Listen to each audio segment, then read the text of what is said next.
Let's see if we can get a little run out of here and up this hill.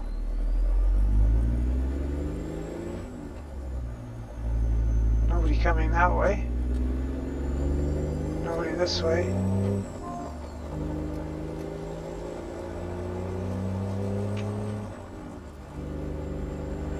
Go straight.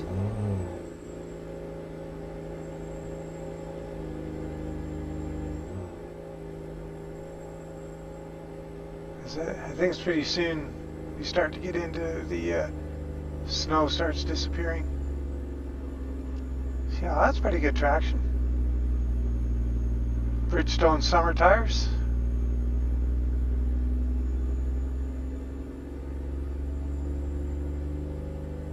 Yeah, frames per second were maxed out. That's crazy. 162 frames per second.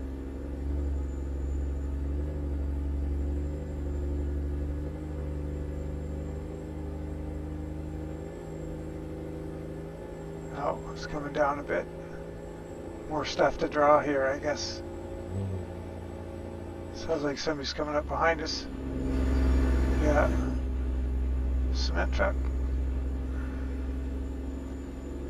I guess that's probably what dropped the frame rates. The GPU has to draw that guy in, even if we're not looking at it. The computer has to compute his presence.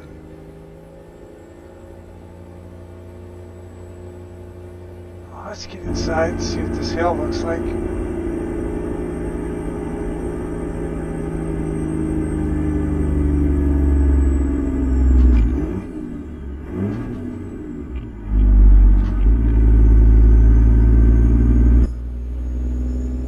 Pipeline.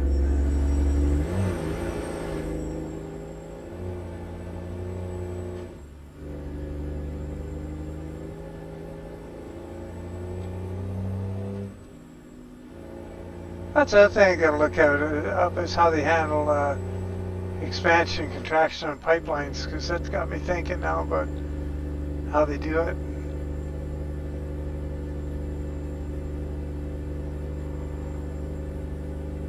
I guess, you know, when you see them bury them in the ground, they're in a more stable environment, temperature-wise. There's less fluctuation, I think, in the peak temperatures. But when you're out exposed in the air like that,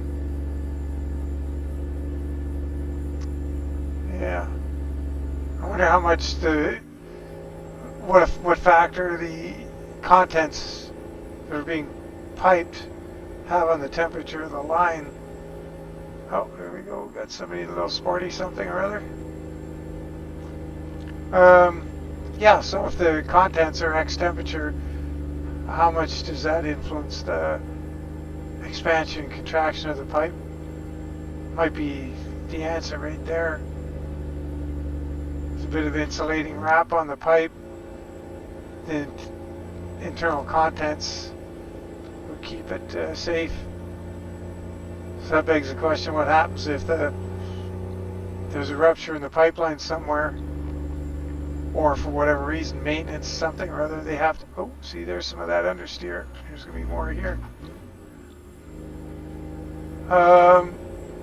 Yeah, so if they have to shut the flow down, and does that, I guess if they're doing it scheduled, they'd have to do it in a time when the weather's stable. If it was unscheduled and it was in a, say the contents were X temperature and the exterior temperature was a big swing either way, I wonder what happens. Now what's with this fog?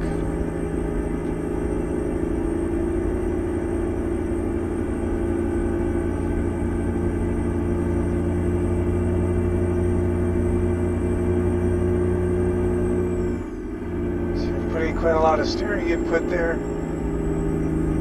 to get that to turn that little bit.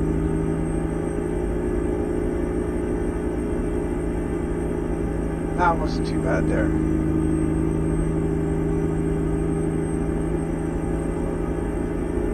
Yeah, 60 mile an hour speed limit here.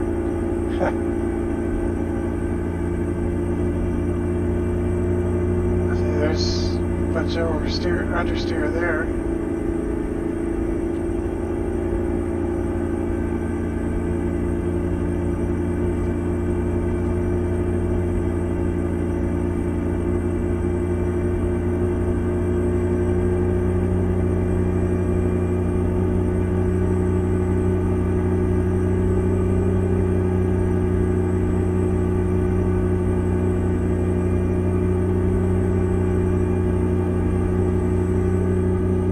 Our ETA has slipped quite a bit. It was saying 1, now it's saying 440.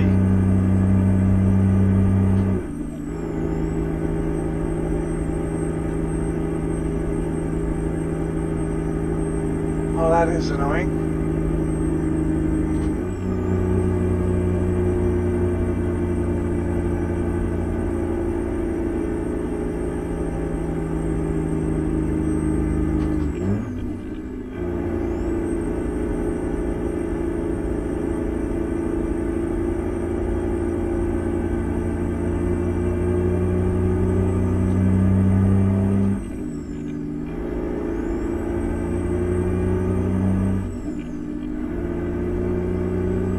Not the kind of conditions where you want to try and go fast and make up time. Darn it all. Yeah, now we can't really see what we're doing.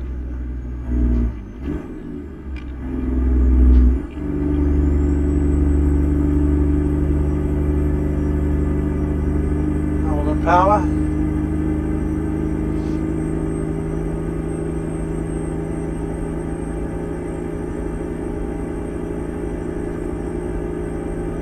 Well, that's a shame. We had to give up that momentum, and now we can see a little better.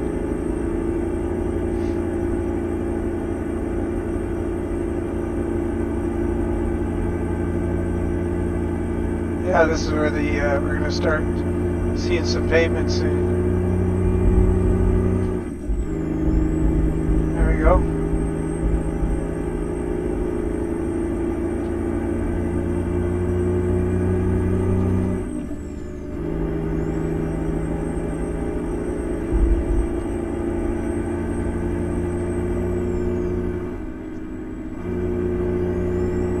The trees are being drawn in there. It looks like they're upside down. Just prior to that, oh, this is a nasty one here, I think.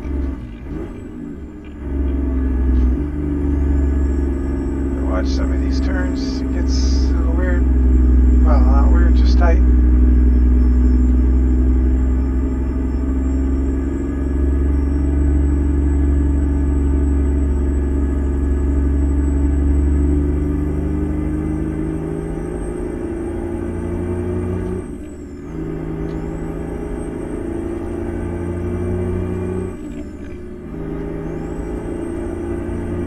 Yeah, so this is why we got those tire chains off when we did.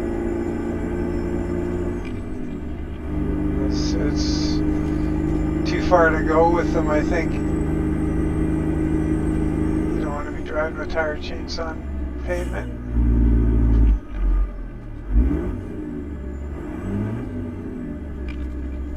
It'd be nice if you had like a chain up area there.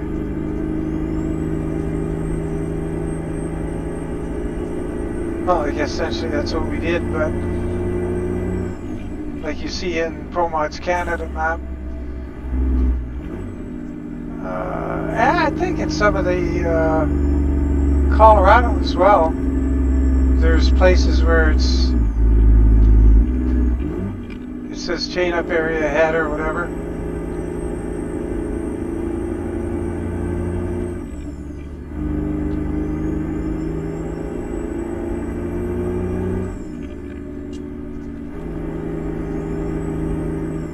Headlights on this truck aren't particularly effective.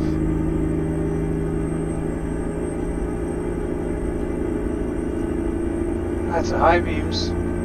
I think you can turn the dash lights down. I wonder if I should make it easier to see. Let's see if we get a straight section. Or how about right here? Let's adjust lights. Dashboard backlight. Yeah, if we turn them down, it'll be better.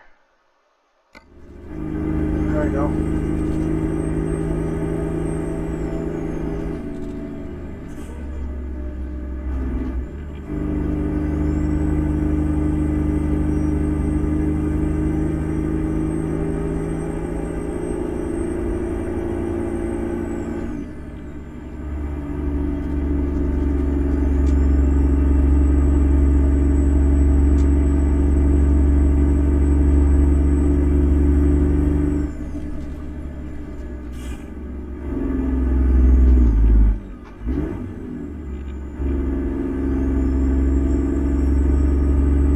Trip economy, 1 mile per gallon. Wow.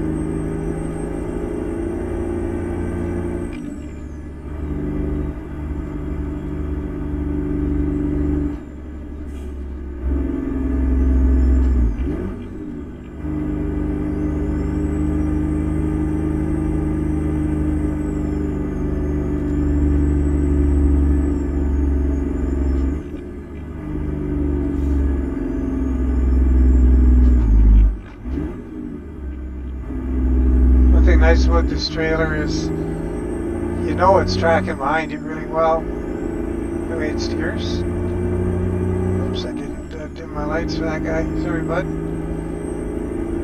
It steers really well, this trailer. As we saw earlier when we were turning in a cold foot.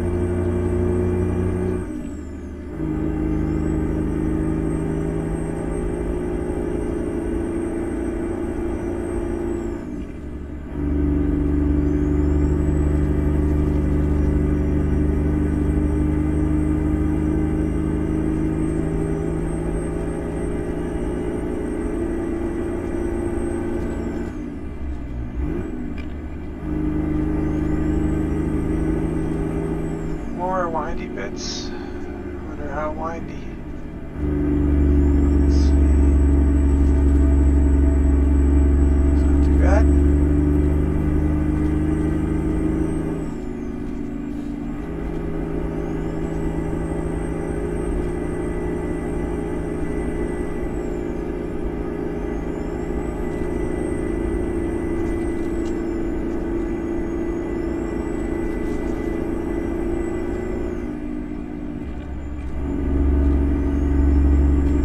Destination up ahead here. Alright. And it doesn't look like it's that, keep right after that site out in the exit tubes. right ahead. Okay.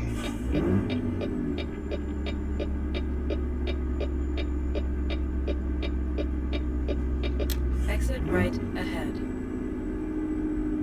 Oh, that's a relief.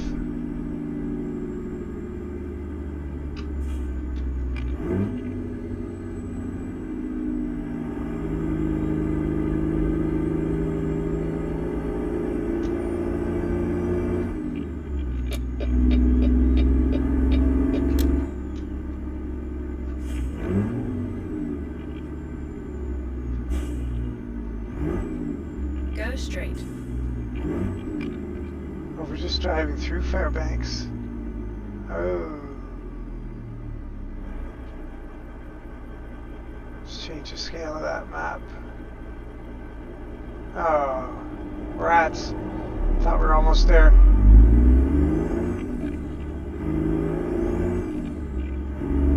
Well, Wasilla is pretty close to Fairbanks, so not to despair.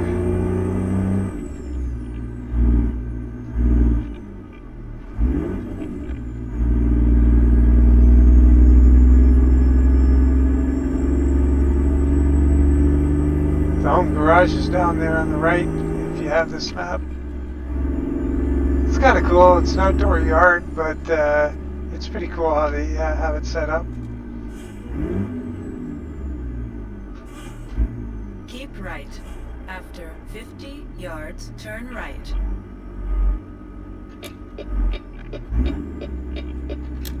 Turn right.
are going to take us to that logging site out in the Tules after all.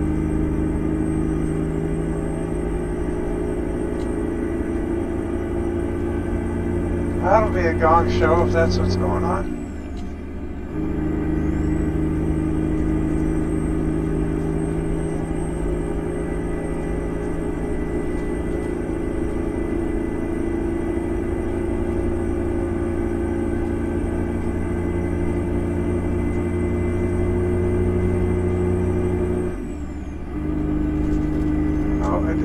Lights again, darn. I was looking at the map trying to figure out what's going on up there.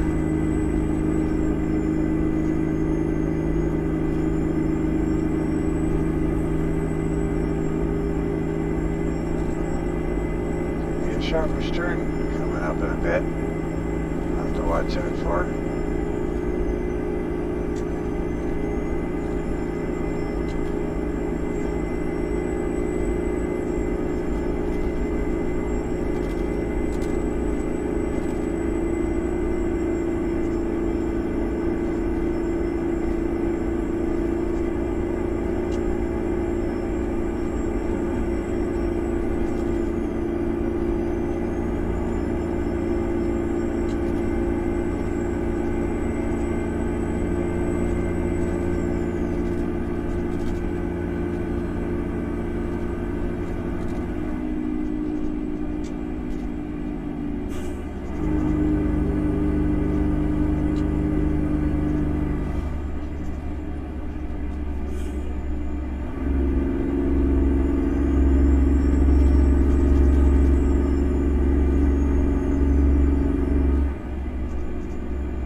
Yeah, spent a lot of time driving like this in the night. I did mostly hot shots, and you generally are going somewhere to meet a crane for the most part, or something. A lot of oil field, gas plant, pipeline, and generally they don't have huge lifting equipment on site all the time. And when they don't, they send a crane out for a specific time, and you got to be there at that time, or else it's costing them money. And so it's a timing thing. But so quite often, the crane will come from someplace local. Like say if I was going to Fort St. John or Fort Nelson, BC, or the oil sands in Alberta, but Fort McMurray, to a remote site, a crane would come from one of those cities and drive the hour or two to the site. Meanwhile, I got to drive 14 hours or something from Calgary to get up there, and so it would generally mean knock off early that day, get loaded, and then start at whatever time in the middle of the night you need to start at to get there. Time to meet that crane. And And so generally, hopefully you're getting there just before he's finished setting up. That makes you popular. And if you're late, there's going to be some frowns at the other end, but I was generally pretty good at it. I got a pretty good reputation for getting there, and I got a lot of good work as a result. And so you'd end up driving at night like this, all kinds of weather, and of course you have to keep one eye on the weather. And if you're going pretty far, you got to check the weather forecast for those areas and do the right thing. Worst case scenario, get there early, grab a hotel. If you're really, if you're going to get there earlier than you thought, anticipated. And if it's a camp situation, like up at if you're going up to an oil field, quite often there's either a local camp for that specific site, or they'll have a conglomerate where all of the going concerns in that area, if it's out on the tundra area, the muskeg area of around Fort Nelson, there'll be like a hotel city set up of camp. It's just like a massive camp, and all of the interests that are up there pay towards it. And so quite often they let you bunk down afterward. What's going on here? Just road work.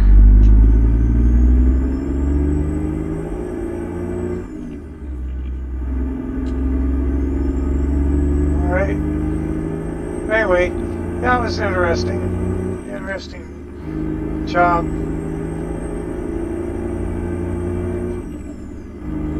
When I got forced out of trucking by a second back surgery, and if it didn't happen, I was looking for a way out anyway. Because the city of Calgary was really growing, and I was finding if I wasn't out on the road and I was driving around in town, I was making a heck of a lot less money than I used to, because I was spending time in traffic, and all the jobs you had to do in and around the city were flat rate, and so you get paid X amount to go from here to here, and if you're sitting in traffic, you're not getting paid, and or what you're used to, and it was getting a little frustrating. So if you weren't out on the road doing a hot shot, it was kind of real stressful.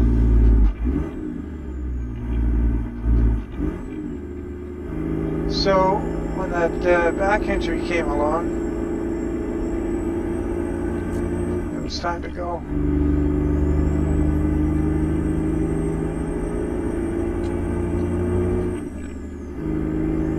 I would be lying if I said I didn't miss it, but I'd also be lying if I said it was all good.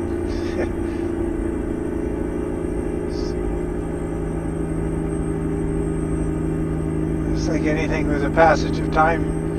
Well, if you're an optimistic type person, you forget all of the bad stuff. Just remember the good.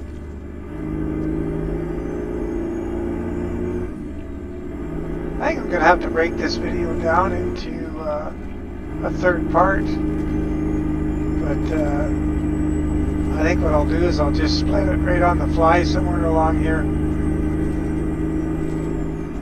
And I'll check the video, see how long it is, and I'll time it out. Make sure I kill it at about the half-hour point. I think that's about all anybody has tolerance for these days.